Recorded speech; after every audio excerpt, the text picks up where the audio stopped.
Depuis les bancs de l'école, chacun sait que la France est abondamment et harmonieusement pourvue en biens de la nature. On pourrait penser que ces provinces du sud-est, Languedoc, Dauphiné, Provence, sont sorties de terre au temps des fées.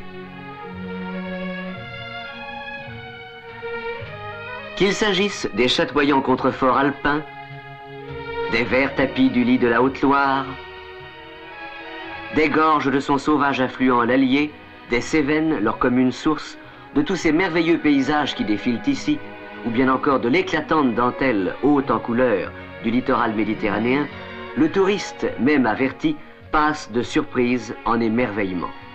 Quel voyageur n'a pourtant déploré son impuissance à saisir tous les aspects si rapidement changeants de ces paysages de rêve?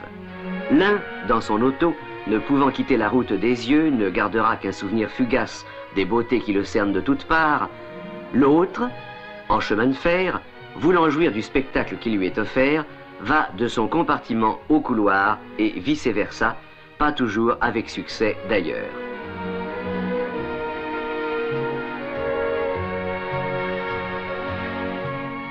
Tout a changé pour ceux qui ont eu la bonne fortune, mais non le privilège, de voyager en autorail panoramique.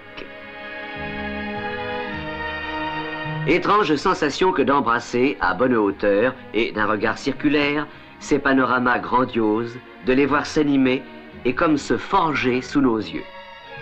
Forger, ce terme peut aussi s'appliquer à ce curieux adolescent confortablement vêtu dont l'élégante et insolite silhouette cache un corps solidement charpenté, renfermant un cœur d'acier, son moteur diesel de 800 chevaux.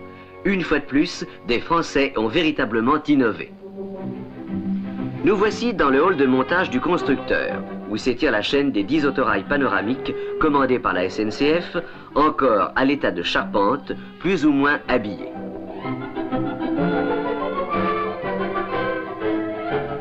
Ici, avant agrafage du revêtement extérieur latéral en feuilles d'aluminium, un épais matelas de laine de verre isolera le voyageur des bruits extérieurs comme des variations de climat. Là commence la mise en place des éléments en plastique. D'abord l'avant aux couleurs claires, visible de loin, aux formes aérodynamiques, sorties du moule d'une seule pièce. Notez les phares incorporés.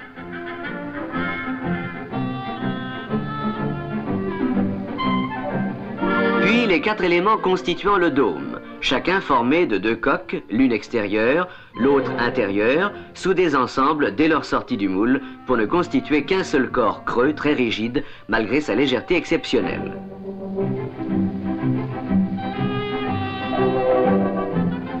Les joints, également en plastique, seront posés plus tard.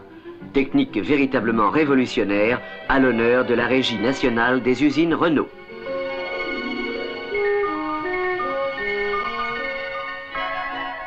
Voici arrivé le moment de placer les vitres aux formes complexes, aux qualités multiples, puisqu'elles doivent résister aux chocs, arrêter les rayons solaires les plus chauds et supprimer buée et givre grâce au fin réseau chauffant invisible qui leur est incorporé.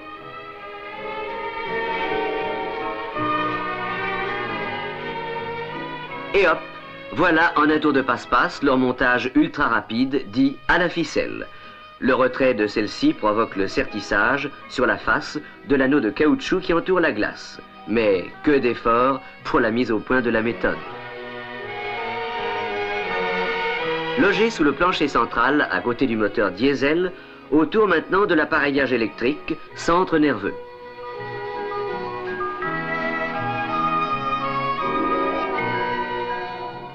Ne dirait-on pas un gros jouet brillant qu'on balance au bout d'une ficelle? C'est pourtant maintenant une masse de 40 tonnes qui va être posée délicatement sur ces 2 bogies. Elle atteindra alors 54 tonnes et, si les essais en ligne sont réussis comme ceux de ses prédécesseurs, roulera 2 jours après à la vitesse de 130 km à l'heure.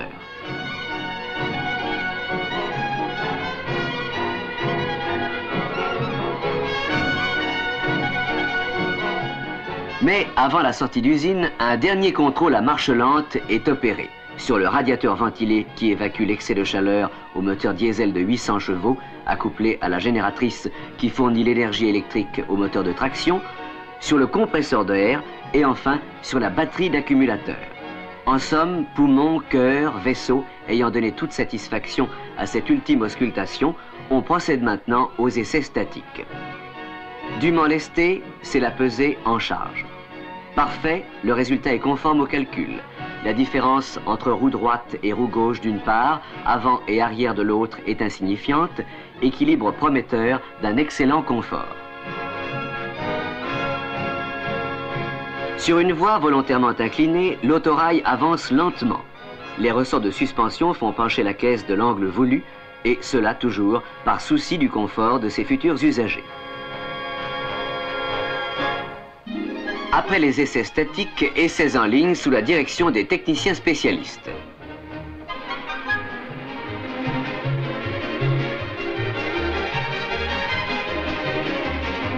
L'autorail est lesté de sacs de sable figurant les voyageurs. On procède ici au relevé des températures caractéristiques du confort. Celle du dôme, puis celle de l'air filtré qui sort, chaud ou froid, suivant la saison, des gaines de soufflage.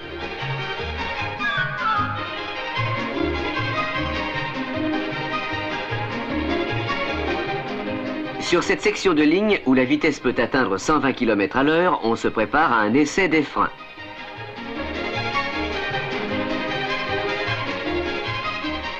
Déclenchement de l'enregistreur. Le frein entre en action.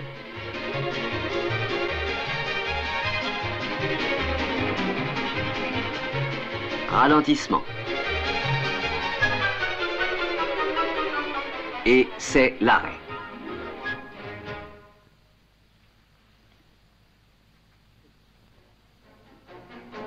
On repart. Cette ligne de montagne va permettre au diesel et à la transmission électrique de développer en côte toute leur puissance.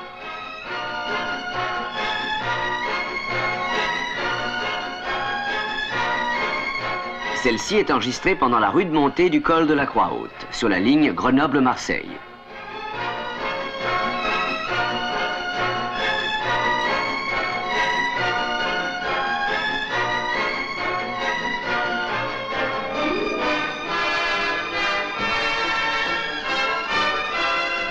On franchit le col, nous descendons maintenant sur la Provence.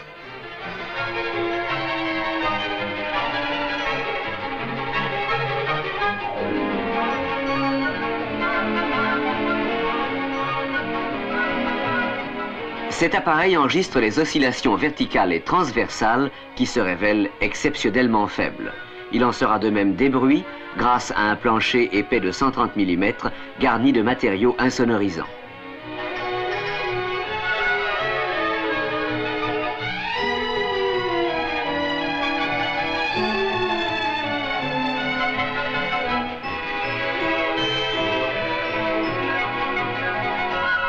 Les essais terminés, les résultats en sont communiqués à l'ingénieur en chef des études d'Autorail, animateur de cette solution ferroviaire originale qui, n'en doutons pas, ne peut être que bien accueillie par le voyageur sensible aux beautés de la nature et soucieux d'être transporté confortablement. Mais n'insistons pas, et le mieux, afin de s'en convaincre, est de parcourir avec eux les paysages qu'ils sillonnent de leurs traits rapides et colorés, car déjà nos autorails sont parvenus à leur base, Marseille. Marseille, ce grand port méditerranéen, est aussi un nœud ferroviaire dont l'importance va toujours croissant. Pour nos autorails panoramiques, il est le pivot d'un large éventail dont les contours sont Narbonne, Clermont-Ferrand, Le Mont-d'Or, Vichy, Digne, Grenoble, Genève et Nice. Puisque notre propos est maintenant de parcourir les principales lignes desservies, nous commencerons par le secteur nord-ouest de l'éventail. En route, nous voilà partis vers Nîmes, Clermont-Ferrand et Vichy.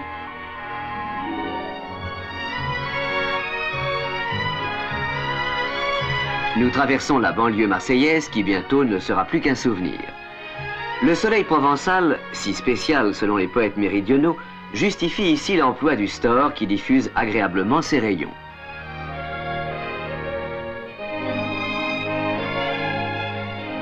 C'est après Nîmes que commence la rude montée vers les monts de la Lozère et c'est là que le panoramique permet aux voyageurs tranquilles de découvrir l'ensemble d'un paysage qui se transforme et se tourmente à l'approche des montagnes.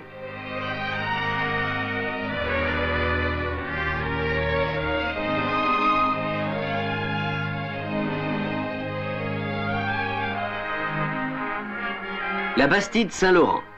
Nous sommes à 1024 mètres d'altitude, presque aux sources de l'Allier.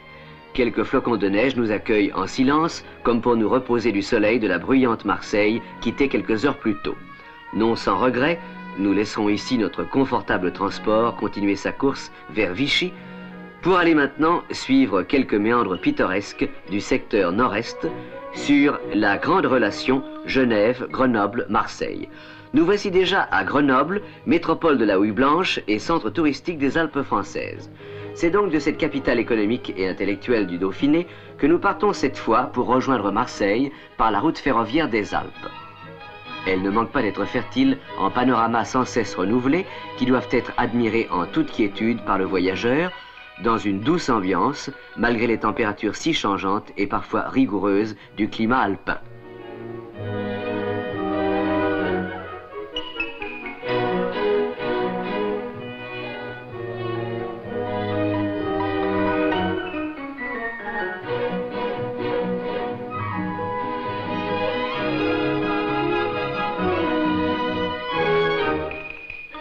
Cette curieuse manifestation de la nature, flanquée de quelques modestes habitations, est connue sous le nom de l'aphorie.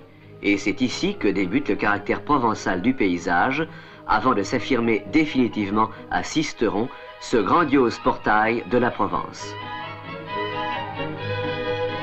Toutes ces vues, tous ces tableaux brossés par quelques génies célestes, nos voyageurs les contemplent sans être troublés par le sourd ronflement des 800 chevaux du moteur diesel qui pourtant sous leurs pieds tourne inlassablement.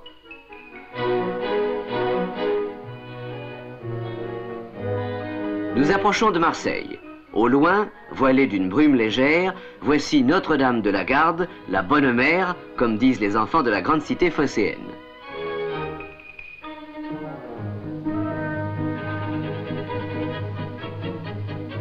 Bientôt, après s'être faufilé parmi le complexe invraisemblable de voies et d'aiguilles, le hall de la gare Saint-Charles qui nous accueille va nous voir repartir sur un des trajets les plus merveilleux.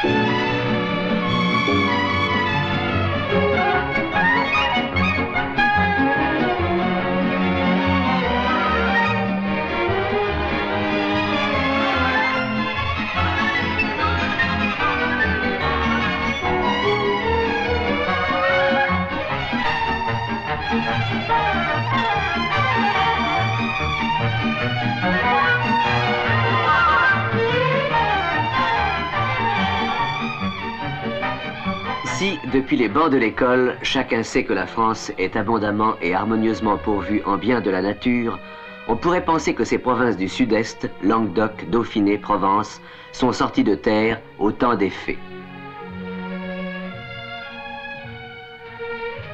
Qu'il s'agisse des chatoyants contreforts alpins, des verts tapis du lit de la Haute-Loire, des gorges de son sauvage affluent l'Allier, des Cévennes, leur commune source, de tous ces merveilleux paysages qui défilent ici, ou bien encore de l'éclatante dentelle haute en couleur du littoral méditerranéen, le touriste, même averti, passe de surprise en émerveillement. Quel voyageur n'a pourtant déploré son impuissance à saisir tous les aspects si rapidement changeants de ces paysages de rêve? L'un, dans son auto, ne pouvant quitter la route des yeux, ne gardera qu'un souvenir fugace des beautés qui le cernent de toutes parts. L'autre, en chemin de fer, voulant jouir du spectacle qui lui est offert, va de son compartiment au couloir et vice-versa, pas toujours avec succès.